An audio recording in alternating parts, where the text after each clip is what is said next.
বাংলাদেশি বিজ্ঞানীদের এক অভাবনীয় আবিষ্কার। দেখুন তারা কিভাবে ট্যাঙ্কি ছাড়াই বাইক আবিষ্কার করে ফেলেছে। বর্তমান তেলের যে সংকট, ট্যাঙ্কি নিয়ে অনেকেই শুনছেন যে পাম্পে গেছে তেল নিয়ে আসতে, তো এখন দেখুন তাদের বাইকের কী অবস্থা।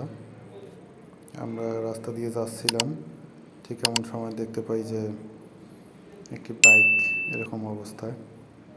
তো আপনাদের মাঝে ভিডিওটি শেয়ার করতেছি যে দেখুন কোন ধরনের বিজ্ঞানী এটা,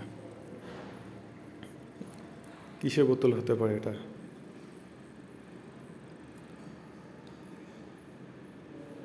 আসলে এইরকম যে আবিষ্কার করতে পারে মানুষ, এটা ভাবাই কষ্টকর ছিল।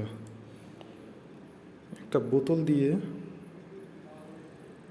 মানে ইঞ্জিনিয়ারও ফেলে একদম।